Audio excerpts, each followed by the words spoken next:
The most successful teams are the ones that are able peer-to-peer to hold each other to account. Yeah, it makes me think of a pit stop in Formula One. You know, if one of the four people changing the tyres, you know, drops a bolt or you know whatever, it's no good them saying, "Well, it wasn't my fault." Yeah. But you're so right, because the two places that we end up with is both toddler. One is, I've done all my work, Bob dropped the spanner, and the second one is the anger. Yeah. That you're left with. Yeah. And I go back to that old adage, that old saying that I love so much, that holding on to anger and not having the grown-up relevant conversation is like drinking poison and hoping the other person gets ill. It's like when someone says, "Oh, so-and-so is so horrible," and you're like, can you see the paradox of you being nasty about them? And when we have the accountability conversations with the wrong person, we are right in the paradox of accountability, because we are not holding the system to account. We're outside of it, moaning about it.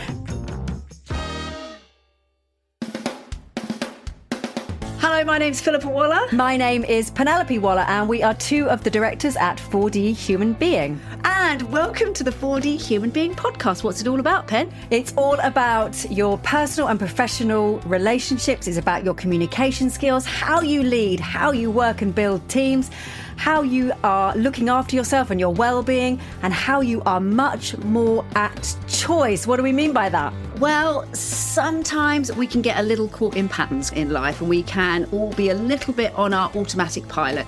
So 4D Human Being is all about helping us get back to choice and being a four-dimensional human being. And your fourth dimension, of course, is intention. So whether it's about your impact, your leadership style, your team dynamics, whether it's about your well-being, whether it's about your communication or your presentation skills, anything that involves human beings interacting with other human beings, 4D Human Being are here to help.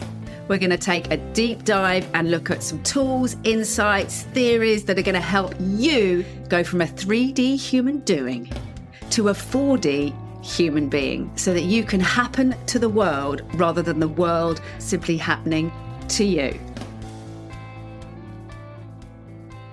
Hello and welcome to the 4D Human Being podcast again. Hello and welcome. New topics, Phil. New series. New topics. I would say new year, but it's not a new year. We are, though, sort of feels like going to do the 6 skills for 2026. We've really been talking about this, and not just because we're pushing hard and quickly into the AI era, but more generally, things we have observed in the workplace, things we've observed that people bring to coaching and sessions and workshops, and things that, of course, we are passionate about a 4D human being and think are the most important things in the world, and we want to make sure that everyone else thinks the same. Yeah, and so while they are skills for 2026, and in the context of everything that's happening, I mean, what can we even say about the context of the world? But specifically, anyway, the rapid change, you know, events adding to that, of course, and of course tech and ways of working. So AI and tech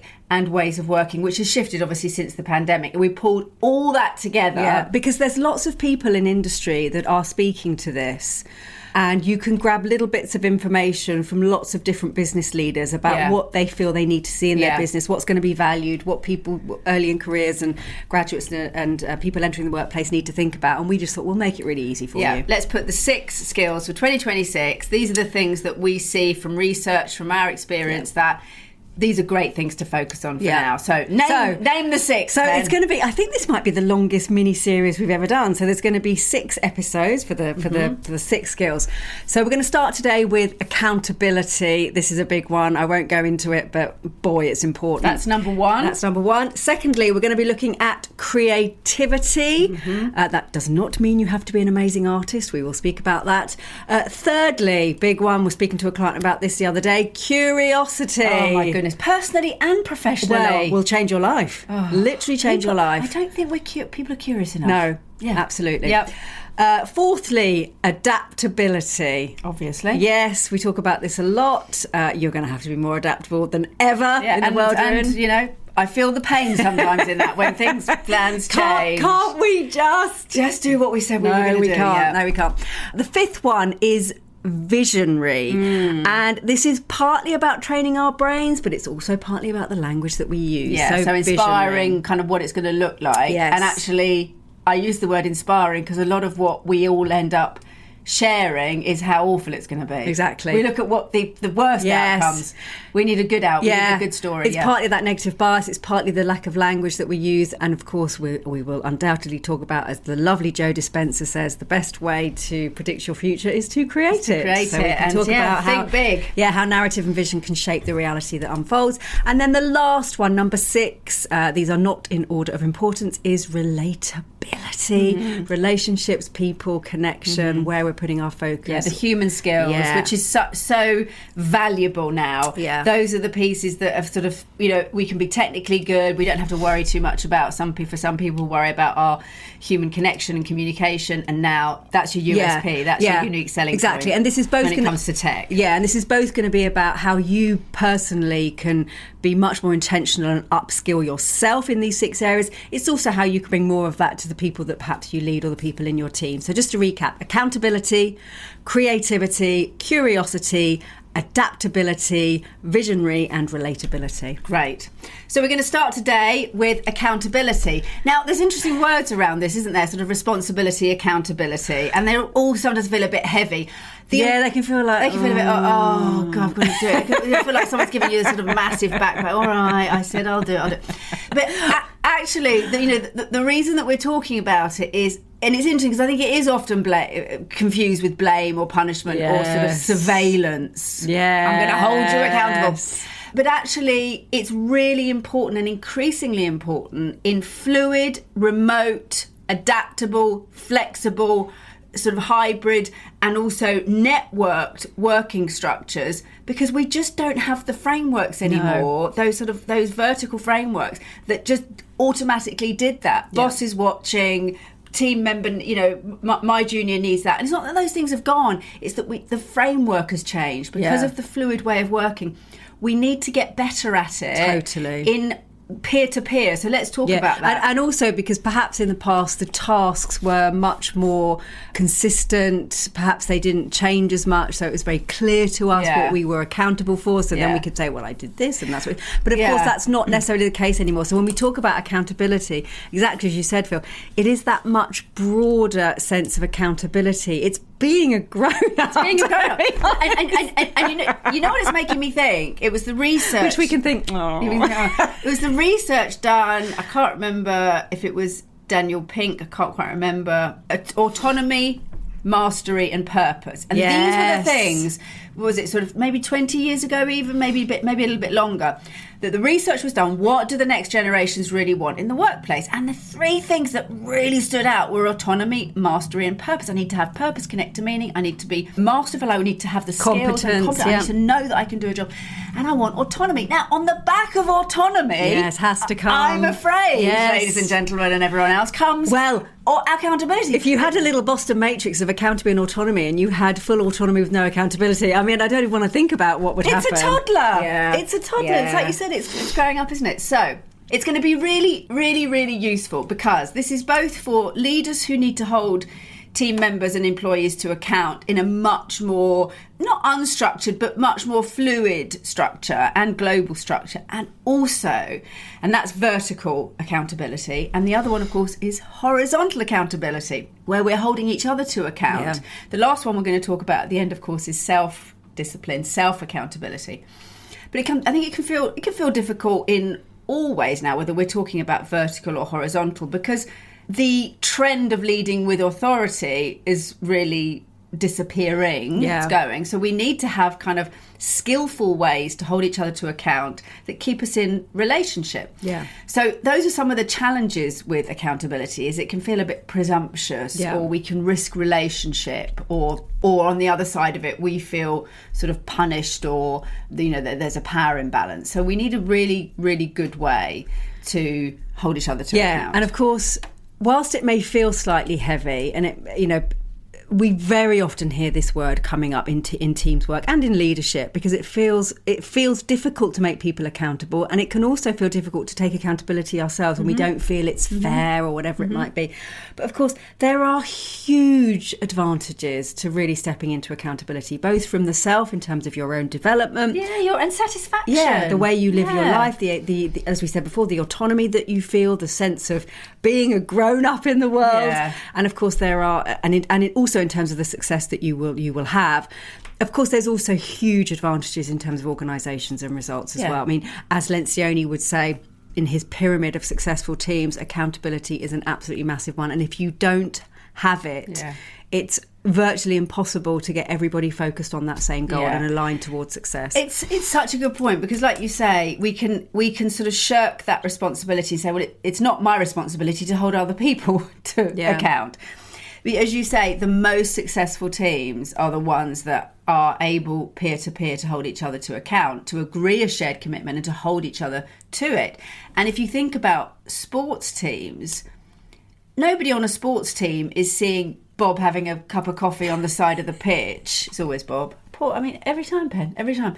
And all the rest of the players are sweating on the pitch. They're not all getting together going, a successful team aren't all getting together going, why is Bob having a coffee? Why isn't he playing? You go to Bob and you say, Bob, what are you doing? What are you doing? We've all agreed that we're going to play this match together. Yeah, it makes me think of a pit stop in Formula One. If one of the four people changing the tyres, drops a bolt or whatever. It's no good them saying, well, it wasn't my fault. Yeah, exactly. Exactly, Pen. And that's the last bit I want to come on to before we go on to the model, is exactly that. Because it doesn't mean you have to absolutely annihilate them and lay into them, but you have to say, yeah, I did. A does not stand for attack or annihilate. A stands for holding accountable. But you're so right, because the two places that we end up with is exactly as you say, is both toddler. One is, Mum, it wasn't, I've done all my work. Bob dropped the spanner. Yeah. So it's that blame. Why isn't he? He should. And also probably talking to Dave rather than Bob.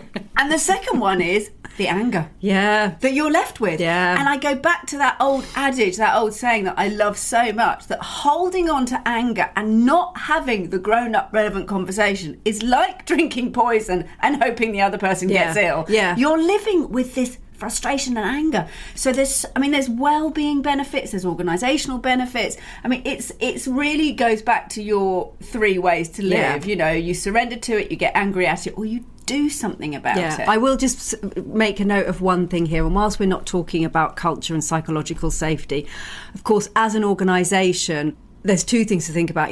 From an organisational perspective, one of the reasons that people will find it hard to take accountability is if they feel like the culture is simply not going to support that. If you get blamed for failure, if there is that attack. So that definitely need to think about that from a cultural perspective. It's feedback, not failure. The second thing, of course, is that as human beings, we are slightly primed to not take accountability, because obviously from childhood, if somebody in the class broke something back in the classroom at school, we didn't want to get into trouble. So there is part of us, there's a young part of us that kind of recognises that we don't want to get into trouble, we don't want to be in the wrong. So we can often feel like we're going to push away accountability. Yeah. So we need to do the work individually to be a grown up and say, I'm not going to kind of beat myself up about this, but that was me, and I'll take steps to do whatever. And culturally, we also need to allow accountability. Yes, and that really, if I carry on the analogy of the teacher, that's the difference between the teacher who sort of stands at the front, perfect and goodly, handing out the punishments, and the teacher who can say, look, we all get things wrong. You know what, the other day I broke a glass in the kitchen, and what might you do differently next time? So you're making it safe. So as a leader, how are you modelling accountability so that it's safe for everybody? And also, exactly as you say, how do you normalise it, that it's just a daily check-in? Because that is how the reason teams become so much more successful is because you're constantly doing a kind of quality check. You're constantly, it's the difference between driving a car and once every 2 years checking the oil and sounds like me, Phil. Well, and then going, why, there was a why did it break down? There was a piece of research, wasn't there, on an organisation that, I'm now trying to think of the name of the organisation, but it was a car manufacturer. I think it was Japanese. I can't remember. It may have been Toyota. Anyway, I don't know. I'll check it. And he ended up firing the fast performing teams and not the slow performing teams. And he really risked his career. But they waited long enough to see the results. And of course, what they saw was that in the longer term, they saved so much money. Because the slower teams were the ones who were holding accountability. Checking mistakes. They were checking mistakes, owning it, yeah. stopping something to correct it, asking the right questions. And so, of course, the production was... I loved that. In terms of percentage of correct and perfect was so much higher, whereas the fast teams were just going for targets, but they were going for quality. So, you know, you win in the end. Yes, that's right. And the thing about that story is, I read the same story, is obviously that data collection takes time. It takes time to recognise the benefits of accountability. You know, there can be a quick win for a team or an individual to kind of shirk responsibility and say, well, it wasn't me, I've done my bit. But longer term, the data holds out. Do you know what I often think about with this? I often think this is a little sort of analogy that I love. This was said to me after I left drama school, is stay on your path and go at your pace, because in a fast changing world, the danger is we think we've got to go at the same speed to be successful, and then we're just all rushing, and then there's dropping the quality none of that and quality. The accountability. And sometimes I watch TV series or movies, and if you look at sort of smaller characters or even tiny parts in a movie or a TV series, and it's someone really famous now, and you think, at the time they'd have been looking at the lead on this kind of, you know, BBC crime, thinking, you know, amazing one day, and now they're winning an Oscar, and it's just pace. It's just a different pace. Keep going. You're on your path. Okay, love that. So we know it's not always easy to hold people accountable and also take accountability ourselves. So we're going to look at perhaps how we can do this in a skillful way. And we have a lovely acronym. And really sort of introduce it into your system and into your leadership. Yes. So here's a 4-step process to have those conversations. This is taking us from, did you see what Bob didn't do? Well, that's exactly right, Phil. The conversation. The accountability conversations often happen outside of the meetings where the actual person was present. Can really happen. Can I bring up the paradox here? I love this. It's like when someone says, so-and-so is so horrible, and you're like, can you see the paradox of you being nasty about them? And when we have the accountability conversations with the wrong person, we are right in the paradox of accountability, because we are not holding the system to account. We're outside of it, moaning about it. It's like this sort of never-ending sort of hall of mirrors, isn't it? So if you really want to talk about accountability with someone, you need to have the accountability conversation, or else you'll become part of the problem.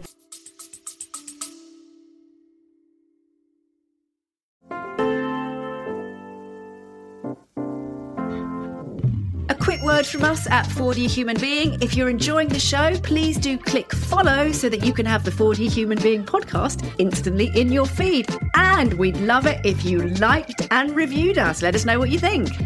Please do think of 1 or 2 people that you could share the 4D Human Being podcast with. Somebody who would really benefit from the content you're listening to right now.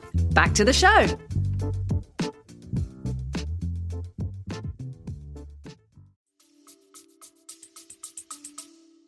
So, our 4-step conversation, making it really accessible when you feel annoyed when someone hasn't done the thing that you think that they should be doing in a process, be they a boss, a peer, or a team member.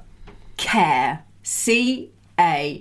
Love it, Phil. So it's already in there. This is not about blame. This is not about blame. This is because we care about the individual and the results. And the results and the shared thing that we're doing. So C is for connect, and that could be to connect with appreciation. Could be connect to check in with the person.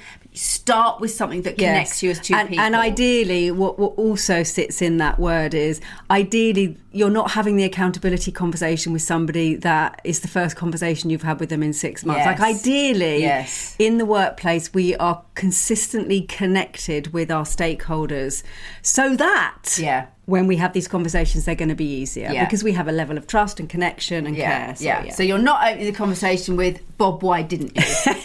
You're opening with, can I talk to you about something? I think, you're so good at X, Y, or Z. You're so good at, really the detailed work that this team really needs. And I know we both want this team to be the best. And so, thank you so much for the extra work you did on that other project. I really appreciate it. Or whatever it is, but connect. How are you? How was your holiday? Connect.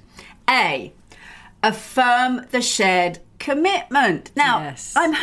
we're hoping that at some point, the reason you know that there's a gap in terms of what should have happened and what hasn't happened is because you've all agreed to the thing that should happen. And this is absolutely critical because, again, in our heads, we may not like having these conversations. We may think, I've got to get to the thing that they specifically haven't done.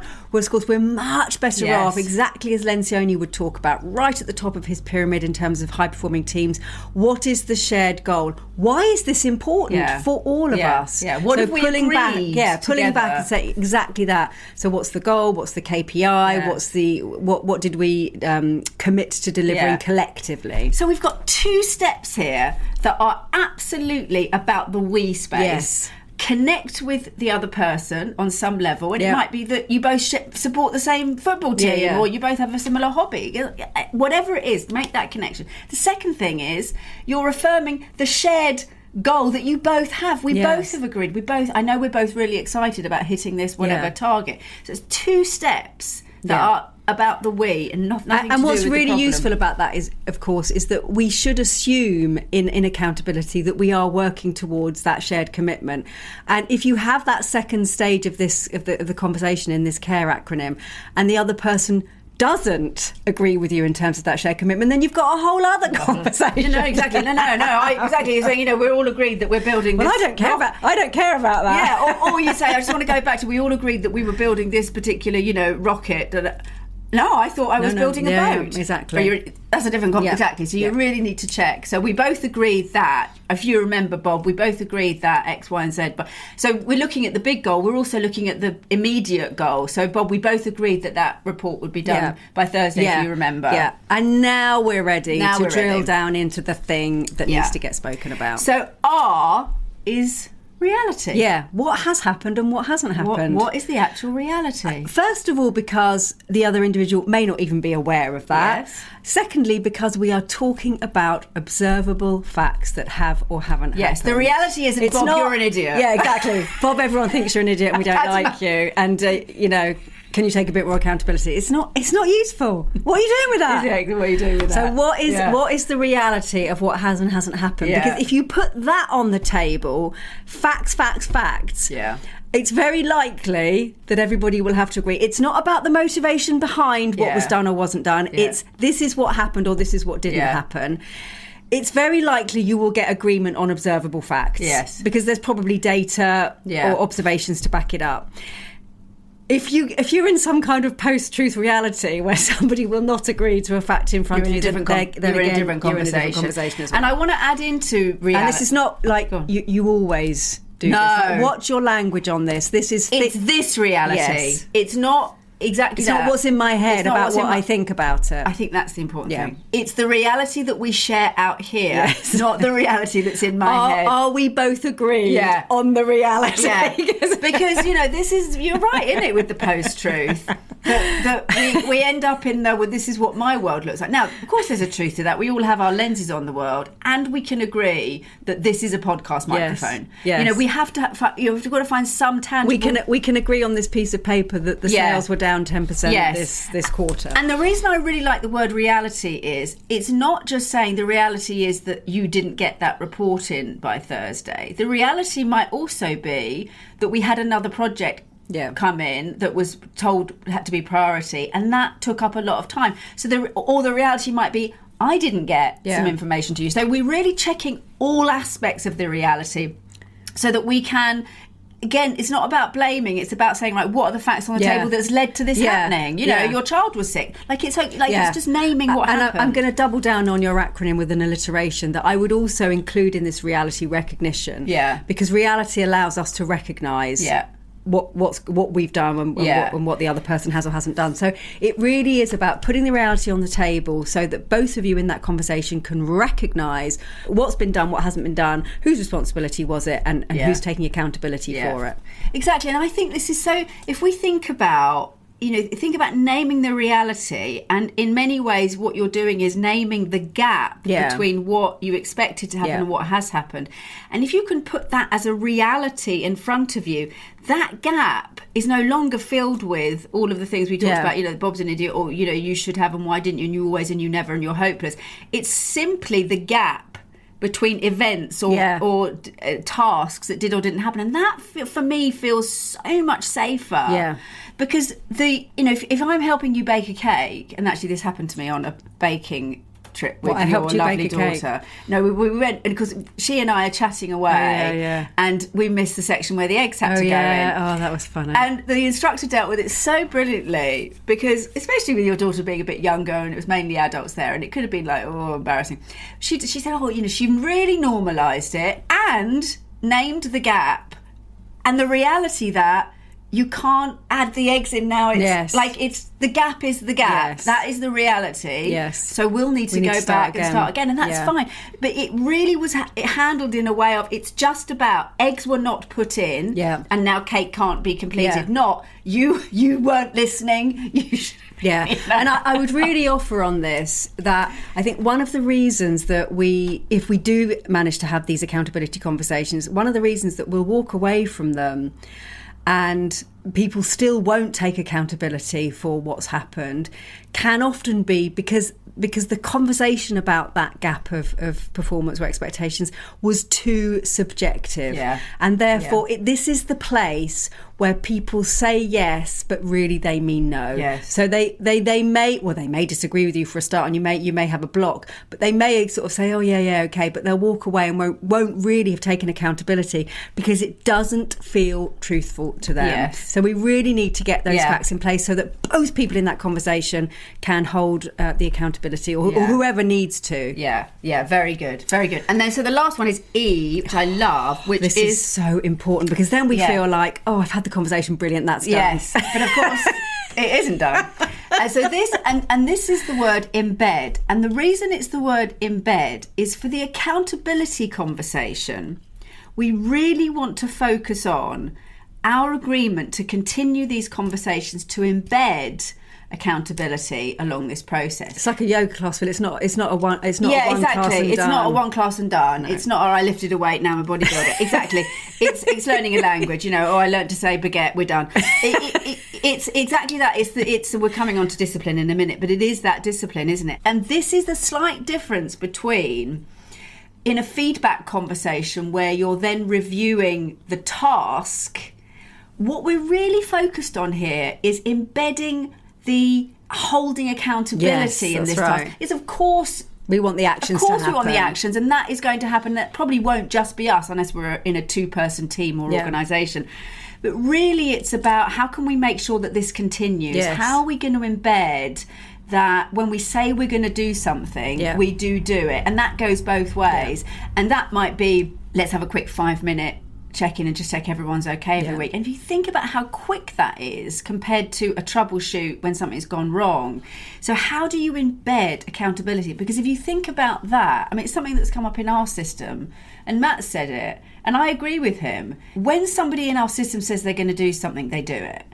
And that is about habit building, isn't it? That's about when everybody does that and everybody makes that a normal thing to do, you stop really thinking about it. It just becomes the way of being. And so that's the embed bit. Yeah, totally. And it's about consistency as well.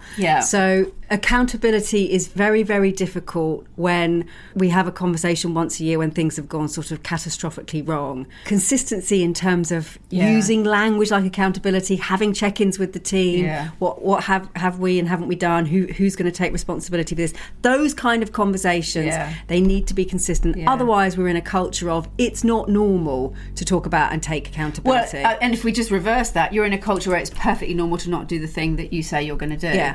I want to throw in, as I always do, Pen, a dance story here, because do you know what really surprised me about who wins dance competitions? You'd think, the most, the most difficult steps, the most brilliant, the kind of flourish, the one who bends their back the most, the ones who has the most beautiful lines. Consistency. Every time. That's right. And my teachers have said it to me again and again and again. They said, I know it's annoying, but across if you're doing a 3-dance, round, you'll look at the results and there'll be people who win the foxtrot every time, and there'll be people who win the quick step, and there'll be people who come last in, the Viennese waltz. It's the people in the middle who get the trophy. Yeah. It's the people with the twos and the 3s because they're consistent. Yeah. Yeah. And he was talking about this one dance. He said there was this one dancer. He said he was the most amazing foxtrot dancer. Nobody could beat him. He had the smoothness and the lightness and the feel of the foxtrot like no one else. He never won the whole competition because he didn't have all the others. But no one ever beat him in the foxtrot. And I was like, the consistency is the winning ingredient. I thought that was that really, and it's difficult for you if you're somebody who wants to sort of always be fast, as we were saying at the beginning, and always be quick and move quickly, because the temptation to think that's what's needed. So there's two things to say on this. One is when you've finally managed to have the conversation around, there's been an issue, I need you to take accountability for it, keep checking in regularly. The second thing to say on this is don't wait for the failed performance or the difficult thing or the problem or the catastrophe. Get these conversations embedded right from the get-go before the thing has happened that's problematic. So just make it part of your weekly, monthly routine where there is an accountability conversation so that everyone knows what they're accountable for. And then it should be so much easier to have that slightly difficult conversation when something hasn't been done. Yeah. So consistency, embedding. So I'm going to give you 3 tips, and then we're going to give 4 sentences that might be a good place to start with the CARE, the care. So, quick tips: we language rather than you or me, you or I. That's a really nice way into a care conversation. Stay curious. We would say this on any feedback type of conversation, any difficult conversation, any accountability. Before you've expressed all the decisions you've already made about this person or assumptions, get curious. And then the last one is the word co-create. Keep thinking about it as a shared, co-created way forward. Okay, here are 4, a sentence for each of those CARE. For connect, you might try something like this. You can find your own version. So this is to give you a quick starter. Before I say anything else, I want you to know I'm raising this because of what the value that you bring, because of how good you are at. So really connect. The affirming the shared commitment. Of course, we agreed together, and it would be really good to check in on how that's going. Exactly. R, the reality. I'm noticing that X, Y, or Z. I'm curious about what's got in the way here or what's blocked this, and I genuinely really want to understand. So I really want to understand what's happened in the reality that hasn't got us to where we want to get to. And then embed, and this might be, what would make this easier for us to keep this going? How are you and I going to keep checking in to make sure that I deliver what you need and you deliver what I need? Perfect. So those are a few phrases just to help kind of really make concrete the CARE model. Great. Final little bonus. Just finish on little bonus. This is one of my favourite words, Phil. I love this word, and it's a word that we are reclaiming from the sort of earlier last century, and it's the word discipline. And discipline has gone out of fashion because it sort of makes you think of school days, doesn't it? And being disciplined. And being a bit sort of contained and a bit boring. And told. Yes. Yeah. Discipline can feel almost like the opposite of creativity. And it just isn't. Well, writing. Yes. The act of writing. The idea that you wait for the creativity to show up and then, I'm writing a poem. The thing about writing and painting or any creative act is the discipline. Yeah. If you sit down, I remember a writing tutor saying to me one day, you write through the depression, you write through the tiredness, you write through the stress, you write through all those times, because funnily enough, the more often you're disciplined and show up, the more success you have. Yeah, and we've put it under the heading of accountability because it does sit quite nicely under there, and it's definitely one of the sort of sub skill sets we need to think about when we're really thinking about accountability. Like we said before, being a grown up. Yeah, discipline is incredibly important in terms of what employers will be looking for from their future employees going forward. It's tough out there. It's tough out there to get a job, particularly for young people. It's tough because the world is moving fast. It's tough because we have to take things on board. And you're working remotely. You're on your own a lot more. Exactly. You're working remotely in complex structures. Discipline. Yeah. And it's not the discipline of watching the video or writing in an app that you're going to do something. We've outsourced a lot of our idea of discipline, that if I watch a video on going to the gym or, well-being, or if I write it in my diary, that's not what it is. Yeah. It's habits. It's habits. Yeah. It's in that moment. It's doing the thing. And for me, one of the easiest ways to get into discipline, and this comes up a lot in writing, is don't think about it as, 3 hours of, do it for 5 minutes. Yeah. Because it's the starting. It's why the Pomodoro technique, the 25 minutes was so successful.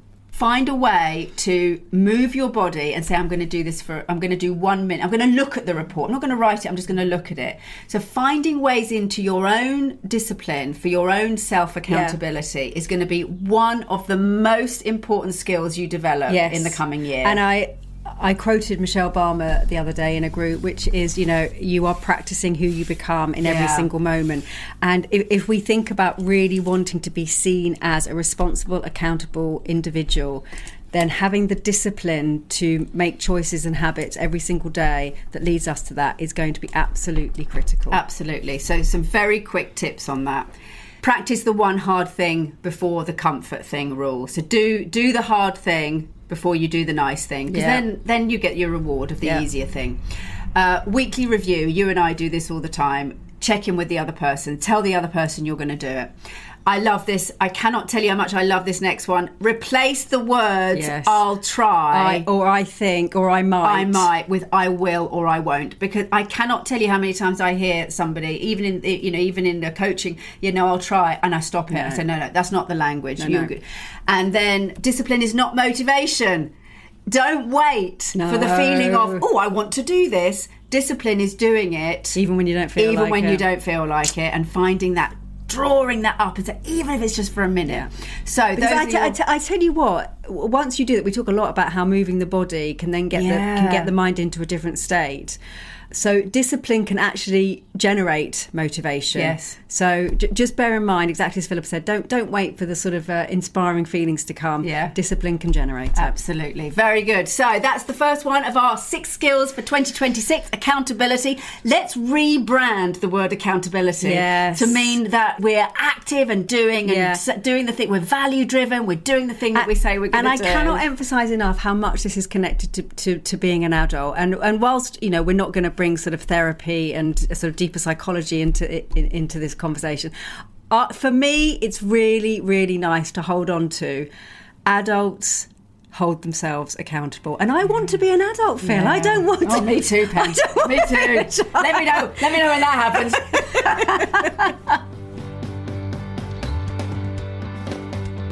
Thank you so much for listening to this episode of the 4D Human Being podcast. We hope you enjoyed the show.